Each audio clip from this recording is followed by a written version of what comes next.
Right, welcome back. Now, one of the bodies that was tasked with transitioning us, as the word suggests, from where we were into the devolved system is the Transition Authority. However, they have been on a small warpath with governors, because the governors have been accusing them of delaying the transition process and delaying the transfer of functions to the counties. And so we want to find out where the truth lies and offer what we like to call in journalism a right of reply. And we are hosting the chairman of the Transition Authority. He is here with Mutegi Njara, and they're going to be delving into this particular matter, and we want to hear your views as well, because you are the consumer, as it were, of this devolution process. So what are your views, your comments and questions, if any? The SMS number is 22422. That number again, 22422. And also you can talk to us on Twitter. The hashtag to use is Power Breakfast. Mutegi. Good morning, sir. Good morning, Mutegi. Yes, as this gentleman has said, in today's papers there is a small item from Professor Kibona, yes, who is the governor for Makueni. And he's saying that he's blaming the transition of authority for the slow transfer of functions which are supposed to be from national government to counties. Kibwana is the chairman of the Legal Affairs Subcommittee of the Council of Governors. What is all this about? First, I must say that there is a perception that there is a quarrel or a disagreement between the Transition Authority and the Council of Governors. There isn't. Sometimes we must be careful on what we read in papers. In the last 1 week, I've been engaging the Council of Governors in Naivasha and elsewhere. And I can assure you one thing. The only thing that there is that there is some anxiety building up now that the Transition Authority term of office is getting finished towards the end of February next year. So people are anxious that if we go, if there are any functions that have not been transferred, it will not be, maybe it will not be easy thereafter to transfer, because the people with the mandate and the act that gives that mandate will expire at the same time. I want to assure this nation, as I have assured the Council of Governors, that 90% of all the, over 90% of all the functions mentioned in Schedule 4 have already been transferred, incrementally from February 2013 to August 2014. Now, what is remaining are what you call probably mop-up functions, like libraries, forest, electricity reticulation, and roads. Mostly, if you listen very carefully to the Council of Governors, these are not even big issues. What they are worried about is the transfer of roads function. That's what is worrying the most. Now, what happened? Last year in August, we prepared a gazette notice transferring the roads function class D and E together with all these other functions. And then, when we prepared the gazette notice, which is signed by the chairman of Transition Authority, it must go through the Attorney General for proper scrutiny and ensuring it is worded in a legal form. At the Attorney General's office, somebody stopped that gazette notice from being published. What do you mean by somebody? I would assume there was somebody, because if we gave the functions and the Attorney General declined to gazette or to publish the gazette notice, then there must have been an intervention from someone who I don't know. Can't you find out? Well, since you are the boss of the Transition Authority, yes, it is your business to do it. My business, and somebody is my business, my business, Mr. Mutegi, is to deal with the Attorney General, and that's the one I deal with on a day-to-day basis. So, what happened? Immediately that the gazette notice was stopped, the Council of Governors decided to go to court to enforce And that matter has been in court for over 1 year now. The court has returned that matter to both the Attorney General on behalf of the national government, who are the transferors of the functions, and the Council of God, and told them, can you agree? The matter has been returned to us twice. We have talked and talked and talked, and no agreement has been found. So the issue has always been returned to court, and the matter is in court. Now these roads, because it's the one that is they have sued about, is holding the other functions. So for me, what I have done in the recent months is to isolate the other functions and requested the Attorney General to see how they can be removed from the legal proceedings in court, because they are not in dispute, and allow us to gazette them. That now would reduce the bulk of the remaining functions. Can you tell us the others? We mentioned about libraries and... as I told you, there are not many. There's something to do with forests. There's something to do with electricity reticulation. There's forest. What does it mean? Forest, that the forest, Kenya Forest Service? Not for Kenya Forest Service. You know, there's something we call unbundling. Yes? So when you go on the schedule says forests, then you go into unbundling and you find out in forests what is it there that is of a local nature that can be handled by the county, what is there of a national nature that will be handled by the national government. So forest is a natural resource. Yes, so we deal with it. So it belongs to a county. Yes. It belongs to national government. Now that's where I'm coming to, and I'm telling you that when we come now to unbundle, we find the area and that resource falling under the Forest Service, Kenya Forest Service, is a function of the national government, and it must be retained at the national government level. But we give the power to the counties to develop forests and to manage community forests. So it is a shared responsibility. A shared responsibility is the one that can be done by the national government and can be done by the county government. So the county governments will do the lesser activities of developing within their territory and within their jurisdiction additional forests to meet the 10% cover as required by the Constitution. So that one we have done.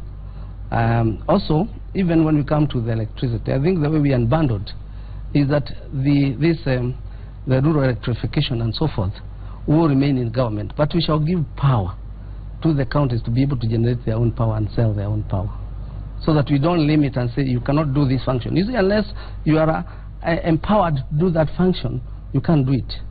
But now what we are saying, a county can actually generate power and sell in competition with the government. So, but we are not taking away also the other function of rural electrification from the national government.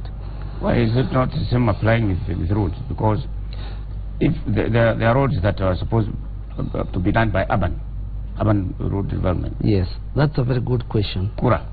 It's a very good question. Kura. First of all, I don't want you to assume that we have never transferred roads. In the beginning, we transferred those unclassified roads. The unclassified roads are the ones you put Maram. The one you put Maram. Or grading. The one we say it is not under Forest Service, the one is not under Wild Service, the one that's not under Kura, the one that's not, but they are rural roads. And I can assure you, we transferred 99,000 kilometers of road, the Maram roads, or unclassified roads. But of course there's no money there. But then we now come to the classified. Yes. When we come to the classified, there was a big fight between the national government and the county governments and the CDF. You know, these are the ones that are being done by CDF. We open up and say these are the ones that are being done by CDF. So we came and said, okay, fine. Let's have class A, B, C done at national level. And let us reorganize Kura, Kera to probably help in that area, because mostly they were dealing with the class D and E. So we said we are now we are now gazetting the transfer of class D and E, and that's where the trouble came in. That's where the trouble came in. Where is the trouble? The trouble is, the Attorney General has more or less indicated that you cannot transfer Class D and E. So I'm talking of what is Class D and E? What those are roads covering there? You know, sometimes they're called connector roads. Yes. Like from one part of the headquarters of a county to a certain destination within the county.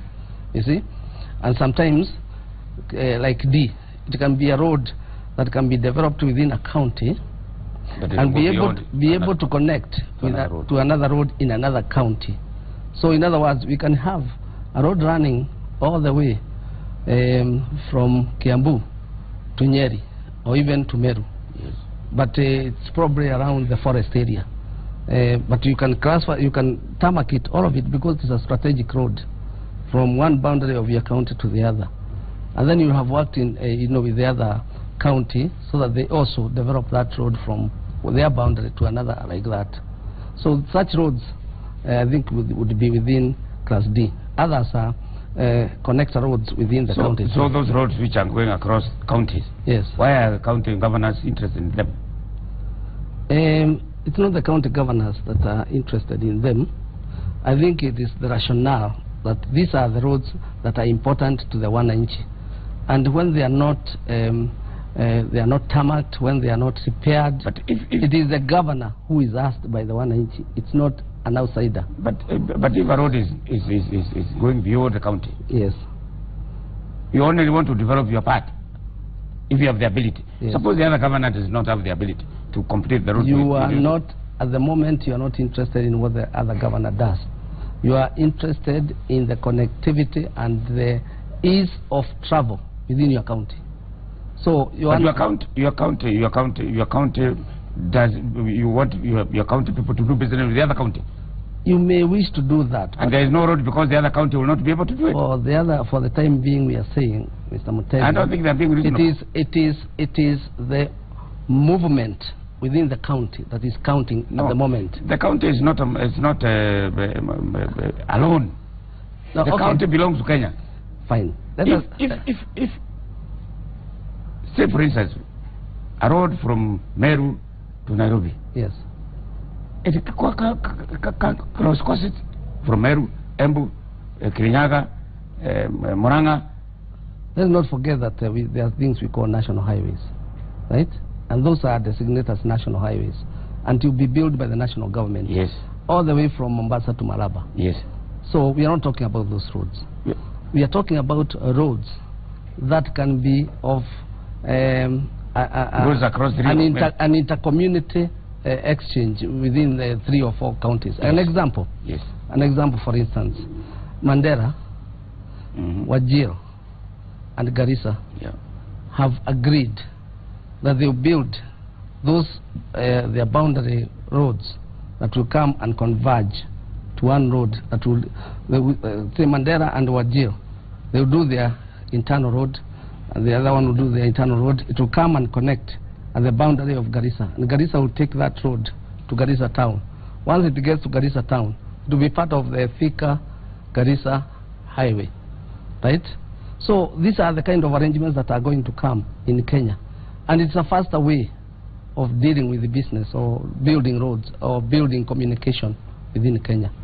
So mind you, a county is a government, and it has governmental functions. Building roads is not a luxury, is not a favor, it's a governmental function. And therefore, if the county is charged with making those roads, then it has a responsibility to make sure that it produces roads like the national government does. But if the national governments want to do the roads for them, why are they worried? They are worried because a function that you're entitled to, if it's taken away by the national government, you are that weaker, because the Constitution has factored you in as the person responsible for that function. So no function that has been delineated or designated to go to the county should remain in the national government. Neither should any national government that is to be performed in a county be performed by a county. So this constitution dictates that where a function resides, it must be performed there. And the work of transition authority is to act like an arbiter. So we are not only saying that you have not transferred this function, we are also saying you county, you are trying to do a national function. Because when a county attempts to go and build classrooms of secondary school and primary school, they are doing a national function, and we shall stop them in their tracks. So shall we go to the national government and tell them, you must release this one. But we don't tell them to release, we release it for them. Because the TA has the mandate to just gazette what belongs to each party and designate it to that party. So you have said that your mandate is ending in February next year? Yes. The issue of the road is just is standstill. So because what happens? It is standstill because it is in court. And you see, once it's but I in thought court, you have said the court has done, the court has said negotiate. It has done so before. Twice. Right? And probably now, what I was advising the parties is that probably now, this may be our last chance. Can we withdraw this case from the court and we deal, we negotiate on table and agree? It's a form of, and it's encouraged. Arbitration, negotiation, all these things are encouraged in intergovernmental relations. So, in fact, the Intergovernmental Relations Act encourages alternative dispute resolution. And that's why we are trying to discourage the two levels of government from rushing to court all the time that an issue arises and they cannot agree. So, once again, in the beginning of this debate, the way the governors express themselves may not reflect the true mood of the issue between the Transition Authority and the Council of Governors, because they are in a clear understanding of what is happening. We talked well on Friday, and we seemed to agree that Transition Authority will do its best to see that almost all functions that can be transferred will be transferred by December. And that will involve also invoking the persuasion level to the Attorney General to allow us, first of all, to harvest those functions that are in court that are not in dispute, and we gazette them first. And I'm sure the Attorney General in his wisdom will agree to that. And then we shall remain now with what we call secondary functions that we may find within the parastatals. But these parastatals are not part and parcel of the key for the schedule. So, but there are those 14 functions that have been mentioned. Those are the ones that we are interested. And we are saying more than 90% are already transferred. Yeah. There was also a question of audit. Yes. Have you finished the audit? The audit of particularly the local authorities, the former county council? My friend, that is a very hot cake. Because what we have done, we have been able to get an inventory of all the assets and liabilities of the former local authorities. That's only an inventory, unaudited. And we have a wonderful report. But we cannot transfer those assets or declare the liabilities before we have audited them. So we need a lot of money to audit, to ensure and verify and certify that they actually belong and they exist, or they are missing. That's when we shall declare them and declare them turn them into a register. So we have only done, we have only done an inventory of former local authorities' assets and liabilities. We are yet to do assets and liabilities of devolved functions. We are yet to do the assets and liabilities of the national government, the remnant, the one that will remain. So we are quick to admit here that this is a lot of work, but we have never been funded to do these things. So we cannot proceed without funds. So what will happen when you exactly? Are you asking for an extension? I cannot predict what will happen. All I can do is put the position as it is now, so the people who created Transition Authority will know whether they want. The Transition Authority was created by a constitution. It was created by partly by the constitution, partly by a law, and a law which can also be changed But so answer me, are you asking, is the transition authority asking for extension because there are many things to be done? There are many fundamental things to be done, Mr. Mutegi. And it would only be reasonable for us to be allowed to finish those functions. But we don't want to be seen like we are campaigning to be extended. We want to indicate to the people that there will be a crisis, or there is a crisis, now that those fundamental functions that we were given, or mandates that we were given, have not been performed due to lack of funding. Have you asking for an extension, and what response are you getting? What we have done is to brief all the, what do you say, key stakeholders, right? And I think they are now considering what to do. We are waiting for them to tell us what they want to do. But we have briefed them on the status of devolution, on the status of functions, on the status of everything that we are supposed to do. And they can see for themselves what is remaining to be done, what is remaining, what has been done, the challenges, the achievements, yeah? So, for them, they can see that we are not talking about residual. Them, you know, when you say them, it means Office of the President. Office of the President, Parliament, Council of Governors. We have briefed them. We have briefed them. Yeah. If you got an extension, how much time would you require? Well, I think what you 1 year, 2 years, you see, 6 months? Okay, now let me speculate. Most commissions that were independent were given 6 years. And I think transition was given such a short time. In my view, it should have been given an equal period like other commissions, that is 6 years. Then that would mean that we would require to finish everything in an orderly manner, 3 years. Now that is for you and me here. Thank you very much, yes. Omongi. Yes. I hope they are hearing you, and yes. they will give you that extension, which actually, as you say, is very mandatory. Yes.